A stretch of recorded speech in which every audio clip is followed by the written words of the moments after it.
देखिए, बिहार कैबिनेट का आज टेंशन होने वाला है। एक तरफ बिहार में चुनावी साल है और दूसरी ओर बता दें कि प्रधानमंत्री नरेंद्र मोदी के बिहार दौरे के बाद नीतीश कुमार ने बड़ा फैसला लिया। कैबिनेट को जो विस्तार करने की बात कही, वहीं भूमि राजस्व सुधार विभाग के मंत्री दिलीप जायसवाल ने अचानक इस्तीफा भी दे दिया। इन तमाम मुद्दों पर चर्चा करने के लिए पूर्व आईपीएस अधिकारी अमिताभ कुमार दास जी है। बिहार में अचानक नीतीश कुमार की आंखें खुल गई, प्रधानमंत्री और जेपी नड्डा से मिले और बिहार में कैबिनेट का विस्तार कर रहे। चुनावी साल है, 25 में चुनाव होने हैं बिहार विधानसभा का। अब मोदी ने तो कह ही दिया है पलटू राम को कि मेरे लाडला मुख्यमंत्री हैं। हाँ। तो लाडला मुख्यमंत्री अब कुछ कुछ करेंगे। जब प्रधानमंत्री के ही लाडला है तो क्या दिक्कत है। देखिए, सबसे दुर्भाग्य की जो बात है कि आज शाम तक जो बिहार मंत्रिमंडल का विस्तार हो रहा है, उसमें श्रीमती अर्चना गुप्ता के हत्यारे राजू सिंह को भी शामिल किया जा रहा है। हत्यारे को। बाप रे। ये पूरा मामला मैं दर्शकों को बताता हूँ। ये मामला है 1 जनवरी सन 2019 का।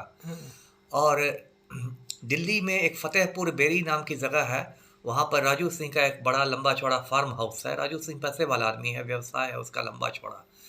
और वहाँ पर 1 जनवरी 2019 को नए साल की पार्टी हो रही थी। न्यू ईयर पार्टी जो होती है, जो 31 दिसंबर की आधी रात से शुरू होती है और सुबह तक चलती है। और उसमें पूरा मतलब धूम धड़ाम हो रहा था, नाच गाना वगैरह। और डांस फ्लोर पर एक महिला नाच रही थी, उसका नाम था श्रीमती अर्चना गुप्ता। वो पेशे से आर्किटेक्ट थी, जिसको हिंदी में वास्तुविद कहते हैं। आर्किटेक्ट लोग ये सब बिल्डिंग वगैरह बनाते हैं। और ये जो राजू सिंह है, ये बिल्कुल दारू पी के टल्ली था। इसके बारे में कहते हैं कि देश प्रेमी आदमी है, बस देशी दारू पीता है। देशी दारू पीता है। हाँ, देश प्रेमी है इसलिए देशी दारू। बिहार में तो सभी मंत्री विधायक तो दारू नहीं पीते हैं। हाँ, लेकिन तो दिल्ली में तो अलग बात है। अच्छा। हाँ, तो ये क्या है, बिहारी मंत्रियों को भी दारू पीना रहता है तो झारखंड वारखंड चले जाते हैं। तो ये क्या था कि दारू पी के टल्ली था राजू सिंह, और इसके हाथ में पिस्तौल लहरा रही थी और इसे नए साल के स्वागत में धाएं धाएं धाएं धाएं करके गोलियां चलाई। उसमें एक गोली जाके अर्चना गुप्ता को लग गई और वो वहीं डांस फ्लोर पर गिर गई। उसका कोहराम मच गया पार्टी में। लोग अर्चना गुप्ता को उठा के ले गए, वहाँ फोर्टिस हॉस्पिटल है दिल्ली, लेकिन अर्चना गुप्ता को बचाया नहीं जा सका। फिर उसके पति के बयान पर एक ये हुआ, एफआईआर हुआ, दिल्ली पुलिस ने किया।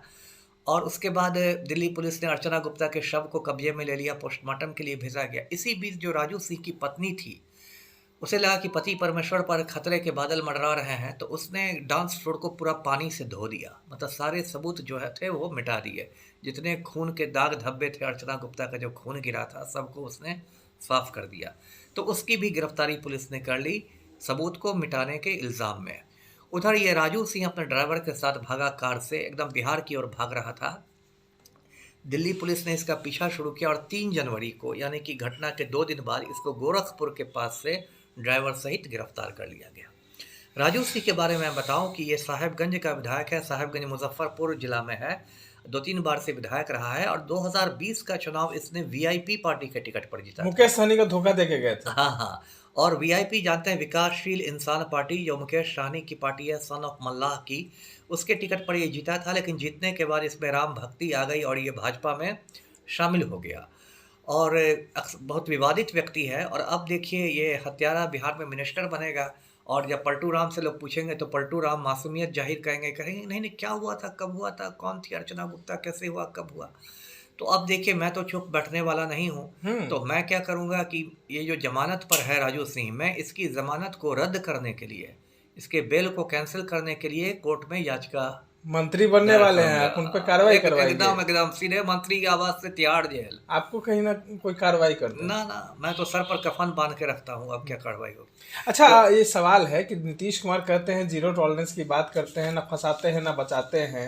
निखिल, आपने कई ऐसे पोल खोले हैं, मंत्री लेसी सिंह के बारे में कहा, मेवालाल चौधरी के बारे में कहा, फिर अब राजू सिंह के बारे में। बिल्कुल, देखिए, पलटू राम के बारे में पूरा बिहार जानता है कि माफिया डॉन अनंत सिंह के आज्ञाकारी चपरासी हैं, है ना। अनंत सिंह मुझ पर ताव देकर सीएम हाउस जाता है और पलटू राम के साथ बंद कमरे में गुफ्तगू करता है। अभी भी बेउर जेल में अनंत सिंह है, तो उसे मोबाइल की भी सुविधा मिली हुई है, वो अपने गिरोह का संचालन करता है। मैं बार बार मांग कर रहा हूँ कि अनंत सिंह को तिहाड़ जेल भेजा जाए, लेकिन मेरी मांग अनसुनी की जा रही है। अभी लगभग 2 साल पहले पलटू राम ने आनंद मोहन को जेल से बाहर कर दिया, क्योंकि पलटू राम को राजपूत वोट बैंक में सेंधमारी करनी थी। फिर लेसी सिंह जैसी महिला जो पूर्णिया में अपना गिरोह चलाती है, वो पलटू राम की सरकार में मिनिस्टर है।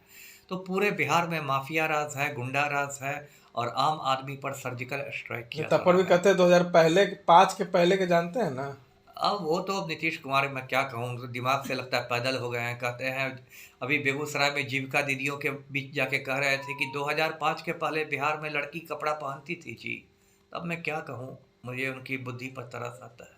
तो आपने सुना किस तरीके से पूर्व आईपीएस अधिकारी अमिताभ कुमार दास जो हैं बन रहे मंत्री राजू सिंह के ऊपर जो है अब कहीं ना कहीं वो कोर्ट जाने वाले हैं। उस मामले को लेकर फिर से राजू सिंह के ऊपर जो है कार्रवाई शुरू होने वाली है। इस तरह के तमाम अपडेट्स के लिए बने रहे इनसाइडर लाइव के साथ।